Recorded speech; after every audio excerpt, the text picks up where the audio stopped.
ሓደ መንእሰይ ኣብ ሊፍት ኣትዩ እታ ሊፍት እውን ካብ ታሕቲ ናብ ላዕሊ ብቕልጡፍ እንዳጠነነት ክድይብ እንኮላ ንርኢ። እታ ሊፍት ኣብ መወዳእታ ምስ በጽሐት እውን ደው ትብል እሞ ሽዑ እውን ምስ ተኸፈተት ኣብ ላዕሊ ብዙሓት መናእሰይ ነቲ ወዲ ክጽበይዎ ይጸንሑ። እተፍታ ሊፍት ዝጸንሐ ወዲ እውን ብዝሒ ዘለዎም መናእሰይ ከቢቦሞ ምስ ረኣየ ተሰናቢዱን ፈሪሑን ህድማ ይጅምር። ዳሓር ግን ብዙሕ ምስ ጐየየ ካብዚ ቦታ እዚ ዋላ ሓደ መምለጢ ከም ዘይለን እዚ ቦታ እዚ እውን ብዓበይቲ መናድቕ ከም ዝተኸበበ ይርኢ። ሽዑ እውን ሒዞም ይኣስርዎ። ሰላም ኣብ በቢ ዘለኹሞ ሰላምኩም ይብዛሕ። ነዛ ቻናልና ሓደሽቲ እንትኾንኩም ሳብስክራይብ ምግባር ኣይትረስዑ። ነዛ ቪድዮ እውን ላይክ እንዳገበርኩማ ጀምሩ። ሰናይ ጻንሒት። ናይቶም ኣብዚ ቦታ ዘለዉ መራሒኦም ዝኾነ ኣልቢን ናብቲ ዝተኣሰረ መንእሰይ ይመጽእ እሞ ሓደ ሕቶታት ይሓቶ። እቲ ተኣሲሩ ዘሎ መንእሰይ እውን ዋላ ሓደ ዝዝክሮ ነገር ከም ዘየለ መሊሱ ይነግሮ። ኣልቢን እውን እዞም ኣብዚ ትሪኦም ዘለኻ መናእሰይ ብጀካ ሽሞም ብዛዕባ ሕሉፍ ህይወቶምን ታሪኾምን ዋላ ሓደ ዝፈልጥዎ ነገር የለን ይብሎ። ብድሕሪ እውን እዚ መንእሰይ ካብቲ ዝተኣስሮ ይፍታሕ እሞ ክልተ ሕግታት ይነግሮ። እዘን ሕግታት እውን ኣብዚ ቦታ ክትነብር እንኮለኻ ሰብ ክትጎድእ የብልካን፣ እታ ካልአይቲ ድማ ናብታብቲ ዘላ ማዕጾ ፈጺምካ ክትኣቲ የብልካን እየን ዝብላ። ነዘን ሕግታት እንተተግቢርካየን እውን ብሰላም ክትነብር ኢኻ ይብሎ። እዚ መንእሰይ ግን ገና ካብ ምንጋሩ ብዛዕባ እታ ከይተኣትዋ ዝተብሃለ ማዕጾ እንታይነታ ንኽፈልጥ ተሃንጢኡ ናብኣ ቀሪቡ ክሪኣ ይጅምር። ኣብዚ ግዜ እዚ ድማ ቤይንን ማኑን ዝተብሃሉ ክልተ መናእሰይ ካብታ ከይተኣትዋ ዝተብሃለ ማዕጾ እንዳጎየዩ ወፂኦም ናብቲ ንሶም ዝነበርዎ ቦታ ክመፁ እንከለዉ ይርኢ። ሽዑ እውን ነተብጥቑ ዝነበረ ቻክ ዝተብሃለ ንእሽቶ ቆልዓ ምስ ሓተቶ ንሳቶም ናብዚ ከኣትዉ ዝተፈቕደሎም ኣዝዮም ቁልጡፋት ጎየይቲ ስለ ዝኾኑ እዮም ኢሉ ብዛዕባ እቲ ኩነታት ቁሩብ ከረድኦ ይፍትን። እዚ ሓድሽ መንእሰይ እውን በዚ ዕላል ተመሲጡ ብዛዕባ እንታይነት ኣብዚ ውሽጢ እውን እንታይ ከም ዘሎ ንኽፈልጥ እንዳተሃንጠየ ናብቲ ማዕጾ ክቐርብ ይጅምር። ኣብዚ ግዜ እዚ ግን ጋሊ ዝተብሃለ ሓደ ጉልብት መንእሰይ ካበይ መጺእካ ይበሎ ደፊኡ ናብ መሬት የውድቖ። ሽዑ እውን ነዛ ካልአይቲ ሕጊ ከኽብራ ከም ዘለዎን ናብዚ ቦታ እውን ፈጺሙ ንኽኣቲ ክሓስብ ከም ዘይብሉ ይነግሮ። ኣጋምሸቱ እውን ኒዊት ምስ ዝተብሃለ ሓደ መንእሰይ ኮፍ ኢሎም እንዳሰተዩ ዕላል ይጅምሩ። ኒዊት እውን ነቲ ሓድሽ መንእሰይ ኩል ግዜ እቶም ቁልጡፋት ዝበሃሉ ጎየይቲ ንግሆ በዛ ማዕጾ ይኣትዉ እሞ ሽዑ እውን ፀሓይ ከይዓረበት እንኮላ ቀልጢፎም እዮም ዝምለሱ። ነዚ ምግባር ካብ ዝጅምሩ እውን ድሮ 3 ዓመት ኮይኑሎ። እቲ ሚስጥር እውን ኩል ግዜ ንግሆ በዛ ማዕጾ ዝኣትውሉ ካብዚ ቤት ማእሰርቲ ንወፃሉ መገዲ ንምድላዩ ግን ክሳብ ሕጂ ዋላ ሓደ ተስፋ ኣይተረኽበን ይብሎ። ከምዚ ኢሉ እንዳዕለሎ እንከሎ እውን ካብታ ማዕጾ ኣዝዩ ዘፍርሕ ድምፂ ይስማዕ። ሽዑ እውን እንታይ እዚ ድምፂ እዚ ኢሉ ምስ ሓተቶ ኒዊት እውን ምልስ ኣቢሉ ኣብታ ውሽጢ ማዕጾ ኣብቲ ጥልፍልፍ ዝበለ መናድቕ ግሬቨር ዝበሃሉ ኣዝዮም ዘፍርሑ ፍጡራት ኣለዉ። እቶም ኣዝዮም ቁልጡፋት ጎየይቲ ናብታ ውሽጢ ማዕጾ ዝኣትዉ እውን ቅድሚ ፀሓይ ምዕራባ ናብዚ ቦታ እንተዘይተመሊሶም ኣብቲ ውሽጢ ንክሓድሩ እዮም ዝግደዱ። ኣብቲ ውሽጢ ኣይኮነን ዶ ክትሓድር ንሓንቲ ደቂቕ እውን ብሂወት ክትጸንሕ ኣዝዩ ከቢድ ይብሎ። እንዳዕለሉ ድሕሪ ምጽንሖም እውን ተሲኦም ናብቶም ብዙሓት መናእሰይ እንዳተሓወሱ እንከለዉ ጋሊ እቲ ዓንተወይ ደፊኡ ናብ መሬት ዘውደቆ ሕጂ እውን ዘለዎ ዓቕሚ ክፈልጥ ኢሉ ብማእገሩ ደፊኡ ንኽበኣሶ ከገድዶ ይጅምር። ኣብ መንጎ ዝበኣሱ እውን ጋሊን ነቲ ሓድሽ ወዲ ሃሪሙ ምስ መሬት ምስ ኣጋጨዎ እቲ ሓድሽ ወዲ እውን ካብቲ ዝወደቆ ይትስእ እሞ ሽዑ ንሽዑ እውን ሽሙ ይዝክር። ነቶም እኩባት መናእሰይ እውን ሽሙ ከም ዝዘከረን ሽሙ እውን ቶማስ ከም ዝኾነ ይነግሮም። ንጽባሒቱ ንግሆ እውን ናይቶም መናእሰይ መራሒ ኣልቢን ንቶማስ ናብቲ ዓቢ መንደቕ ሒዝዎሞ ይኸይድ። ኣብቲ መንደቕ እውን ሽሙ ከም ዝጽሕፍ ይገብሮ። እዞም መናእሰይ ካበይ ከም ዝመጹን እንታይ ከም ዘጋጠሞምን ዋላ ሓደ ዝፈልጥዎ ነገር የለን። ኩላቶም ግን ሽሞም ጥራዮም ዝዝክሩ። ሽሞም ዝዘከሩ እውን ኣብቲ መንደቕ ይጽሕፍዎ ማለት እዩ። ካብዚ ቦታ ንኸምልጡ እውን ብዙሕ ጻዕርን ፈተነታት ካብ ዝገብሩ 3 ዓመታት ይሕሊፎም ኣለው ክሳብ ሕጂ ካብዚ ቦታ ዝወጹሉ መውፅእ ካርታ ክረኽብዎ ይከኣሉን ግን ሕጂ እውን ተስፋ ብዘይምቑራጽ ደጋጊሞም ይፍትኑ ኣለው። ድሕሪ እዚ እውን ቶማስ ካብ ኣልቢን ተፈልዩ ናብቲ ጫካ ምስ ኣተወ ቤን ዝተባሃለ ሓደ መንእሰይ ኣብቲ ጫካ ይረኽቦ። ቤን ንቶማስ ኣፍጢጡ ክጥምቶ ይጸንሕ እሞ ሽዑ እውን ሃንደበት ከጥቅዖ ይጅምር። ቶማስ እውን ብዘለዎ ዓቕሙ ካብ ቤን ኣምሊጡ ክጎይ ይጅምር። ቤን እውን ክጎዮ ድሕሪ ምጽንሑ ኣብ መወዳእቱ እዩ ሒዞሞ ኣብ መሬት ኣውዲቑ ክቆትሎ ምስ በለ ግን ኒዊት ናብቲ ቦታ ይበጽሕ እሞ ንቤን ሃሪሙ ናብ መሬት የውድቖ። ቤን እውን ናብቲ መሬት ምስ ተዘርገሐ እቶም ካልኦት መናእሰይ እውን ናብቲ ቦታ ይበጽሑ እሞ ሽዑ እውን ኩላቶም ተሓባቢሮም ንቤን ይሕዝዎ። ሒዞም ምስ ረኣይዎ ግን ቤን ብዙሕ ግዜ በቲ ማዕጾ ይኣትው ስለ ዝነበረ ኣብቲ ውሽጢ ማዕጾ እውን ብኢንፌክሽን ተበኪሉ ምስ ነብሱ ከም ዘይለን ዝገብሮ ከም ዘይፈልጥን ይርድኡ። ብድሕሪ እዚ እውን ቤን እዚ ሕማም ከየሕልፈሎም ምእታን ኩላቶም ተኣኪቦም ብዕንፀይቲ ገይሮም እንዳደፍኡ ኣገዲዶም በታ ማዕጾ ናብቲ ውሽጢ ከእትይዎን ከለዉ ንርኢ። ንጽባሒቱ ንግሆ እውን ቶማስ ካብ ድቃሱ ክትስእ እንከሎ ካልኦት ክልተ መናእሰይ በቲ ማዕጾ ከኣትውን ከለዉ ይርኢ። ኣጋምሸት እውን ፀሓይ ክትዓርብ ምስ ቀረበት ኩላቶም እቶም መናእሰይ በቲ ማዕጾ ደው ኢሎም ነቶም ዝኣተዉ ክልተ መናእሰይ ክጽበይዎም ይጅምሩ። ግን ከኣ እቶም ዝኣተዉ ክልተ ክመጽዎ ካብ ዝነበሮም ሰዓት ደንጊዮም ስለ ዝነበሩ እቲ ዓብይ ማዕጾ ክዕጸው ይጅምር። ኣብ መንጎ እዚ ግን እቲ ማዕጾ እንዳተዓጽወ እንከሎ ማኖ ነቲ ዝተጎዳ ኣልቢን ተሰኪምዎ ክመጽእ እንከሎ ይርኡ። እቶም መናእሰይ እውን ብቕልጡፍ ንኽወጹ እንዳነገርዎምን እታ ማዕጾ እውን ክትዕጸው እንዳተቓረበት እንከላ ኣብ መንጎ እዚ ግን ቶማስ ሓደ ከቢድ ውሳነ ይውስን። ቶማስ ንማኖ ክሕግዞ ኢሉ ብቕልጡፍ ናብቲ ውሽጢ ይኣቱ። ቶማስ ናብቲ ውሽጢ ምስ ኣተወ እውን እቲ ማዕጾ ሙሉእ ንሙሉእ ይዕጸው። ኣብቲ ውሽጢ እውን ረዳእ ዘይብሎም ንበይኖም ይተርፉ። ሽዑ ንሽዑ እውን ቶማስ ካብቲ ዝወደቐ እንዳተስኦ እንከሎ ካብ ላዕሊ ሓደ ፈሳሲ ናብ ቶማስ ጠብጠብ ክብል ይጅምር። ቶማስ እውን እንታይ እዩ እዚ ኢሉ ብኢዱ እንዳተንከፈ ናብ ልዕሊኡ ቅንዕ ኢሉ ምስ ጠመተ እቲ ዘፍርሕ ግሬቨር ዝበሃል ፍጡር ኮይኑ ይጸንሕ። እቲ ግሬቨር እውን ናብ ቶማስ ገጹ እንዳቐረበ ይመጽእ እሞ ቶማስ እውን ነዚ ምስ ረኣየ ተሰናቢዱ ካብቲ ዝወደቆ ተሲኡ ህድማ ይተሓሓዞ። ቶማስ እውን ብዝተኻእሎ ቅልጣፈ በቶም መናድቕ እንዳሓኾረ እንዳጎየ ካብቲ ግሬቨር ብዘለዎ ዓቕሙ ከምልጥ ይጽዕር። ኣብ መወዳእቱ እውን ቶማስ ኣብ ሓደ ጫፍ ጸድፊ ይበጽሕ። እቲ ግሬቨር እውን ብድሕሪኡ እንዳጠነነ ናብኡ ይቐርብ ስለ ዘሎ ቶማስ ዘለዎ መማረጺ ናብቲ ሓደ ጫፍ ምዝላሊ ነይሩ። ቶማስ እውን ብቕልጡፍ ናብቲ ሓደ ጫፍ ዘሊሉ ኣብቲ ሓደ ጫፍ ናብ ዝነበሩ ሓረጋት ጠልጠል ይብል እሞ እቲ ግሬቨር እውን ኣርኪቡ ክቐትሎ ምስ በለ በቲ ሓረግ ገይሩ ናብ ታሕቲ ይወርድ። ሕጂ እውን እቲ ግሬቨር ደድሕሪ ቶማስ ወሪዱ ንቶማስ ክቐትሎ የሳጉጎ። ኣብዚ ግዜ እዚ ግን ቶማስ ዕድል ገይሩ እቲ ግሬቨር በቶም ሓረጋት ተጠላሊፉ ይተሓዝ። እንዳጎየዮ ከሎ እውን ምስ ማኖ ይራኸቡ እሞ ካልኦት ግሬቨር እውን ናብኣቶም ክቐትልዎም ክመፁ ይጅምሩ። ግን እቲ ደስ ዘብል ነገር እቲ ቦታ እንዳተንቀሳቐሰ ቅርጹ ክቕይር ስለ ዝጀመረ ናብ ሓደ ቶም ግሬቨር ከኣትውዎ ዘይክእሉ ጸቢብ ቦታ ተተሓሒዞም ይኣትዉ እሞ እቲ ምሸት እውን ኣብኡ የሕልፍዎ። ንጽባሒቱ ንግሆ እውን ቶማስን ማኖን ብዘገርም ኩነታት ነቲ ዝተሃሰየ ኣልቢን ሒዞሞ ካብቲ ኣዝዩ ዘፍርሕ መንደቕ ብህይወት ክትተርፈሉ እውን ከቢድ ዝኾነ ቦታ ሒዞሞ ክወፁ እንከለዉ ንርኢ። ብድሕሪ እዚ እውን እቶም መናእሰይ ኩላቶም ይእከቡ እሞ ጋሊ እቲ ንቶማስ ዝጸልኦ ኩሉ ግዜ እውን ሽግር ዝፈጥረሉ ወዲ ቶማስ ነታ ካልእቲ ሕጊ ስለ ዝጠሓሰ ክቕጻዕ ኣለዎ ይብል። ማኖ ግን በንጻሩ ቶማስ ቁልጡፍ ጎያይ ስለ ዝኾነ ካብቶም በቲ ማዕጾ ዝኣትዉ ሰባት ሓደ ክኸውን ኣለዎ ይብል።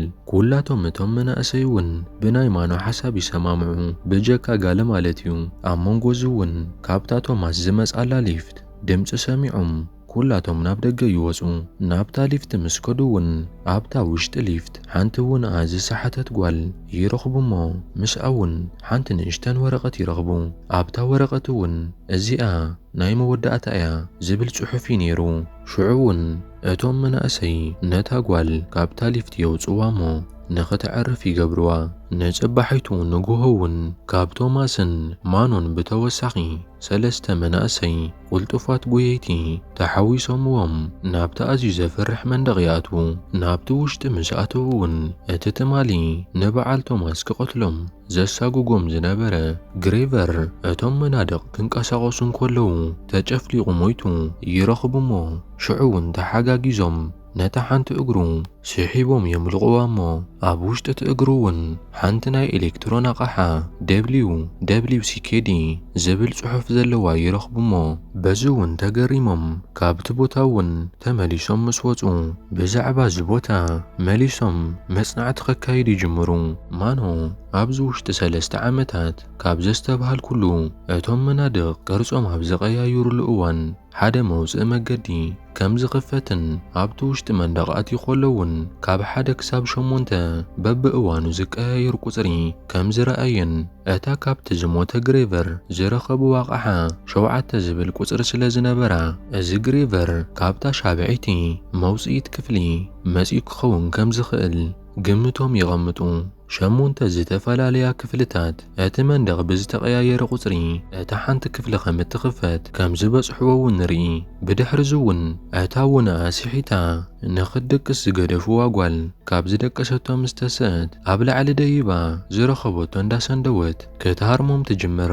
ኣብዚ ግዜ እዚ እውን ቶማስ ናብ ላዕሊ ደይቡ ከረጋግኣ ይፍትን።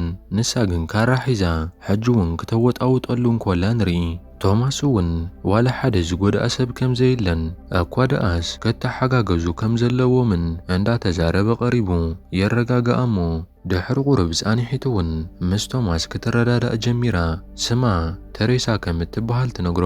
ቅጽል ኣቢላ እውን እዚ ገጽካስ ኣይሓደሰንን ካብዚ ቦታ ወጻኢ ኣብ ዝኾነ ቦታ ይፈልጠካ ይመስለኒ ካብዚ ወጻኢ ግን ዋላ ሓደ ዝዝክሮ ነገር የለን ኢላ ትነግሮ። ቶማስ እውን ኣብዚ ቦታ ዝፍጠር ዘሎን ዝካየድ ዘሎን ጉዳይ ጽቡቕ ገይሩ የረድኣ። ብድሕሪዚ እውን ዘይወግሕ የለን እሞ መሲዩ ምስ ወግሐ ንጽባሒቱ ንግሆ ማኖን ቶማስን ብሓንሳብ ኮይኖም ብቕልጡፍ እንዳጎየዩ ናብቲ ውሽጢ ኣትዮም ካብተን 8 ክፍልታት ሓንቲ ክፍሊ ክደልዩ ይጅምሩ።